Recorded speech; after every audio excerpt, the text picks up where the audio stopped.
Hello everyone, this is Save with Lex. This is my first video and I'm super excited.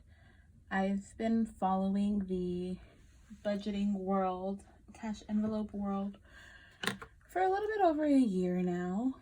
It really helped me when I was in a bit of a crunch, when I wasn't making as much as I usually do. And overall, I think it's just a great system for me to keep my finances together. One, as a single woman, but two, someone who contributes to a bigger household. So I just want to get started. Sorry guys, I'm a little nervous. I don't know. Obviously you can tell. I know you can tell. Okay. So I do not get paid like most people in the budget world. I feel like they either get paid weekly or bi-weekly. I get paid on the 10th and on the 25th. So right now for February, or for paycheck number 2 for February, it is coming on the 25th, which is tomorrow. So my estimated total is about $14.80. I'm not sure if it'll be a little bit more, a little bit less. Some weeks, again, because it's not necessarily 2 weeks, but more so days and hours. Sometimes the weeks are shorter, or the days in between the 10th and 25th are shorter just with the month, and sometimes they're a little bit longer. But because February is such a short month, I know it'll be cut off a little bit more, especially because we did have some days off on Mondays. Oh, and I guess I should mention, I'm a full-time, long-term substitute teacher, which is why I take Mondays off. Because I am a substitute teacher, I am paid hourly versus salary. So I did pre-fill out kind of the rest of my bills. So I tried to split as many of them as I can between the first and second paycheck. Again, because a lot of my bills come in kind of after the 10th, I can do that because I'll take care of it with the end of the month and then the beginning of the month. And then again, the beginning of the month and then and then again, the end of the month, the beginning of the month. So it works out that way for me. So far it's worked. So I'm just going to keep it at that. So the first bill I have is our Six Flags membership. We have 5 tickets on our membership. Everyone does pay their own membership, but I budget for it. Like, I'm going to pay it all because it does come out of my bank account. And if for whatever reason someone can't pay their share, it's already covered. So I do all the bills that I have shared, I do pay as if I'm the sole person paying. And then if people are able to give me money for their share, then I put that to the side. So our first one here, Six Flags, $66, due on the 28th. So during the week of the 10th, I had budgeted $33 already. And for this paycheck of the 25th, I will be budgeting another $33. Our next bill is Sprint, which will come out on March 2nd. First paycheck, I budgeted $150. Second paycheck, I budgeted $150, or I will be for this 25th. Our total bill is $389, but there are 3 adults paying this bill. So my portion is usually about $150 just because I have an iPad on my account as well. Most of the time, or some of the time, I'll pay between $250 and $300, depending on who gets something else in the household. But my dad also pays another like $100 or so. So $300 budgeting is usually good enough for how much I need to cover of it. My Capital One credit card is my next bill. I don't have any current credit card debt. I use my Capital One whenever I pay for something online, or for whatever reason someone doesn't accept cash. I'll just put it on my Capital One, and then I'll pull the cash out and put it into my envelopes. So Like you can see here, maybe you can see, here are my cash envelopes. I have I'll put it in my Capital One, and then here I just have all of it ready for the next payment. So I usually almost always zero out that credit card every month. Next, I have my credit one. That was my first card when I was coming back into good credit. I needed just something to kind of get by every now and then. So it only has like a $300 limit. I haven't used it in a while, and for the most part, I'm just paying the like annual fee, which is split in between the months. I don't know if I should close it or keep it for emergencies. Excuse me. So right now I'm just keeping it for emergencies. And then finally my car note, which again on the 10th I budgeted $238, and for tomorrow's paycheck I will be budgeting $237. And that is due on the 12th. So again, next March on the 10th, I will budget another $238 to split that cost in half again. So those are my bills. I don't have any kids or anything like that, so I don't have any expenses like that. I took full advantage of not going out during the pandemic because I live in Los Angeles, so I really couldn't do anything. So I took full advantage of that and paid off all of my college credit cards and travel cards, so I am debt-free in that sense. I do still have a student loan, and I have my car payment.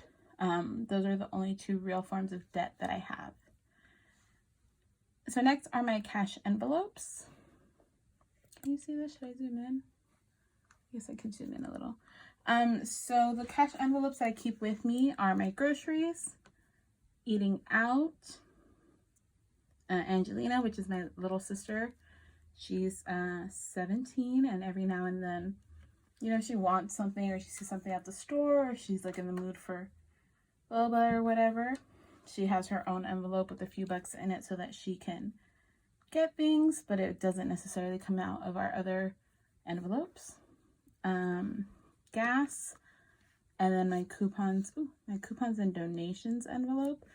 Over the pandemic, I did learn how to extreme coupon. It was very necessary at one point when money was running a little bit low, but also therapeutic. Crunching numbers just felt right, and I learned it very quickly, and I got very good at it very fast.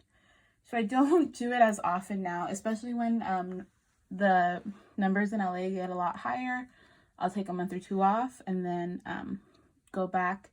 I mostly coupon at one store, and then everywhere else it's just not for me. But I don't spend more than $10 to $15 out of pocket. And I do sell a lot of what I do accumulate, either to like friends and family. Sometimes I'm on OfferUp, so I almost always make at least $50 a month couponing. So I do just every check give myself a $15 or $20 cash limit.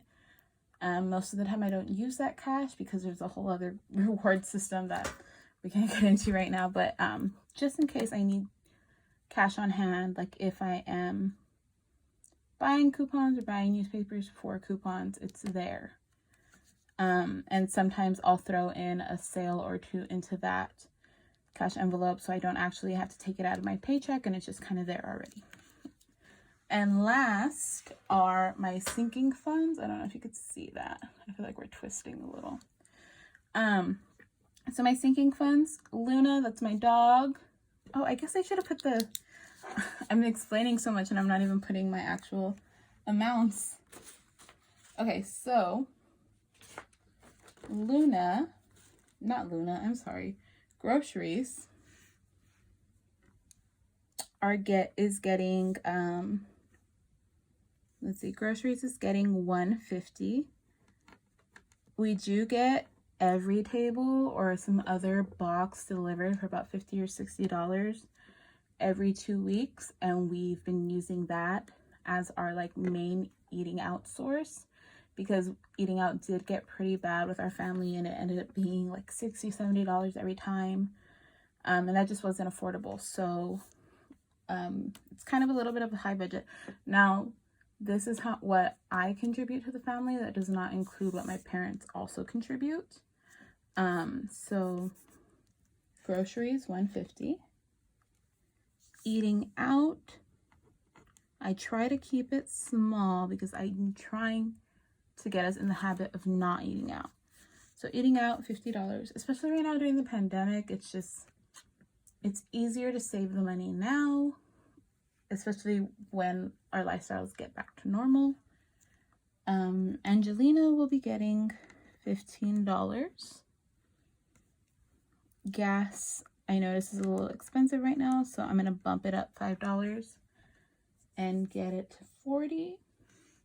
And then coupons and donations, because I do donate a lot of what I coupon for, especially things that are like super free. My coupons and donations will be getting the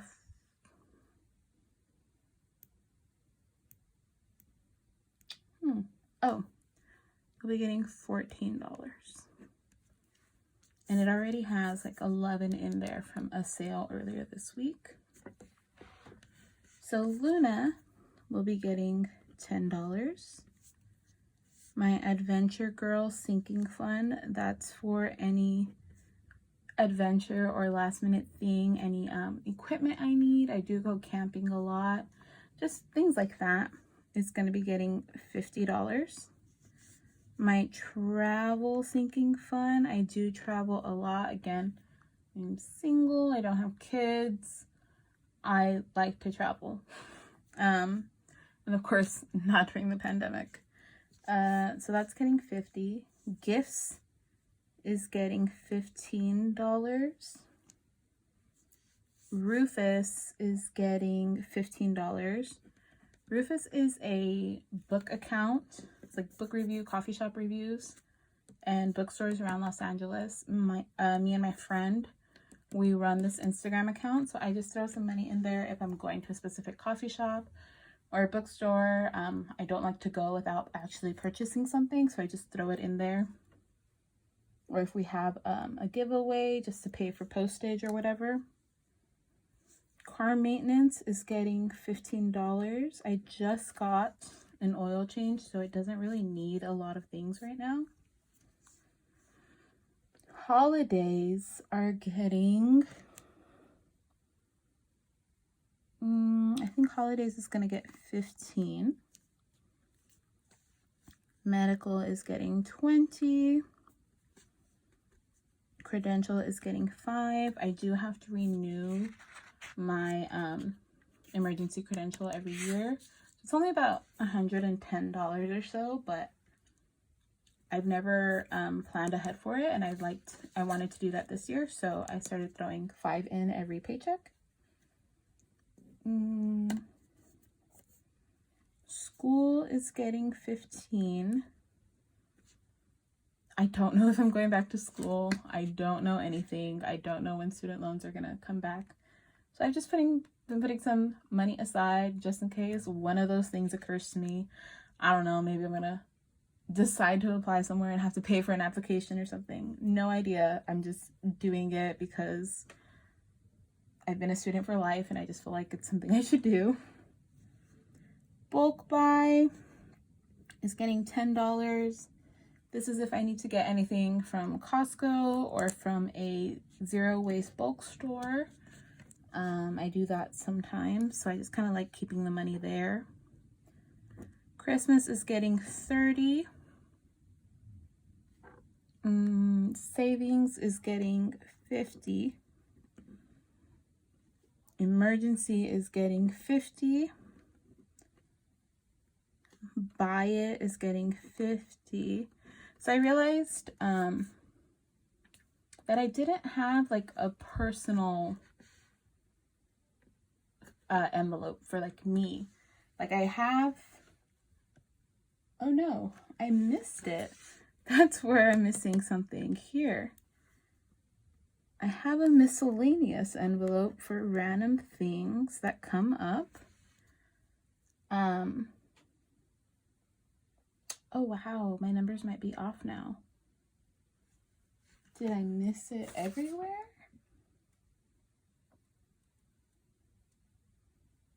Oh no, I think I did miss it everywhere. Well, it's okay. I also just saw in my account that my taxes came back. So I'll pull the miscellaneous from there.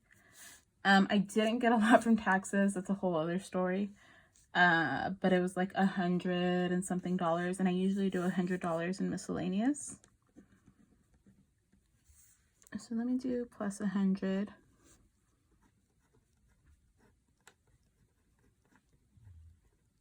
Taxes. And then the something of whatever it is,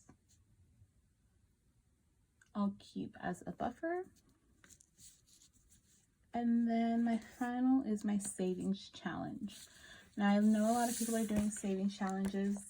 Because I get paid twice a month, I didn't know how I wanted to do it. So I made this spreadsheet. So it's kind of like the 26-week challenge, plus anything that I can give on the weeks that are not allotted. So far I've been doing good. I've been doing really well. I'm putting money aside for the challenge, especially right now that we're still shut down. I can put more towards it, and then I put the smaller numbers in the bottom. Especially because I didn't want it to conflict with around the holidays. Sometimes I feel like I spend a lot on food in the holidays and won't be able to contribute that much. So for my next one, February 26th, which would be like my next off one, is $20. And I already put that into my savings challenge. So my next one is March 5th, which would technically be with this paycheck. And that's 110. And then my next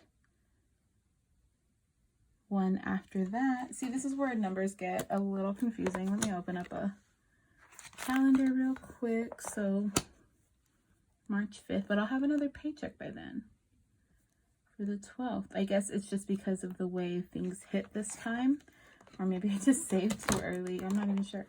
Oh, you know what? I remember I sold something and I had an extra $20. So I just thought, let's get it over with now. So March 5th, $110. So my saving challenge is going to be $110. $110. I also figured if I had extra or a little bit, I could throw it in. So theoretically, it is the 52-week challenge, right? Theoretically, 1,755 times 2 would equal whatever the 52-week challenge is. But I didn't want to commit to a 52-week challenge in case things got tough. I usually work a summer program with education and migrant ed students, but because of the pandemic, it hasn't been happening. It didn't happen last summer. I don't know what I'll be doing for work this summer, so I didn't want to put that added pressure on myself in that sense. So I'm doing the 26th, and we'll see how it works out. But March 5th for this paycheck, it's $110. So savings challenge, $110. So if I add all that up, let me grab something to add that up with. If I add all that up, it should be, but it might even be less because of my numbers might be a little off. So let's see. Let's do 1480. Oh, excuse me. 1480. Let's do minus 66. Oh, that's wrong. So let's try again. 1480 Oh, you can't even see that. So 1480, here we go. 1480 minus 33 minus 150 minus 150 minus 10 and minus 238 equals 899. And then minus 150 minus 50 minus 15 minus 40 minus 14 equals 630. Maybe I did put it in my initial ones and I just didn't write it down the first time. So minus 100 equals 530 minus 10 minus 50. Oh, what did I do? Minus 50 minus 50 minus 15 minus 15 minus 15 minus 15 minus 20 minus 5 for credential, 15 for school. Oh no, I put 16. Let's do plus 1 just to remember. Minus 10 for bulk, minus 30 for Christmas, minus 50, minus 50. I definitely did something wrong here. Minus 110 equals $20. I have an extra $20 somewhere, and I included my miscellaneous. So did I count wrong somewhere? Or I have no idea. I'm a little confused, but if I have 20 left over, what I would do is just throw 10 and 10 into savings and emergency. So let me double check that real quick. 1480 minus 33 minus 150 minus 150 minus 10 minus 238. Oh, it's not even 238, it's 237. So that's plus 1. So that's 900. There, then minus 150 minus 50 minus 15 minus 40 minus 14 and then minus 100. So I'm not even going to count it now and see what happens with taxes. Equals 531 minus 10 minus 50 minus 50 minus 15 minus 15 minus 15 minus 15 minus 20 minus 5 minus 15 minus 10 minus 30 minus 50 minus 50 minus 50 minus 110. Wow, what did I do? I have no idea. Okay, well, that is fine. I'm going to pull that $1 and make this 15. And with those extra 20, I'm just going to go ahead and add 10 into my savings and 10 into my emergency. So no big deal. So now we have our second paycheck of February all planned out and planned out and accounted for. So again, thank you so much for watching my video. I know I'm all over the place. I hope I sound a little less shaky at the end. And I will post my cash stuffing for my envelopes and my sinking funds tomorrow. I'll go out and get some of that cash. So thank you so much, and I will see you guys next time.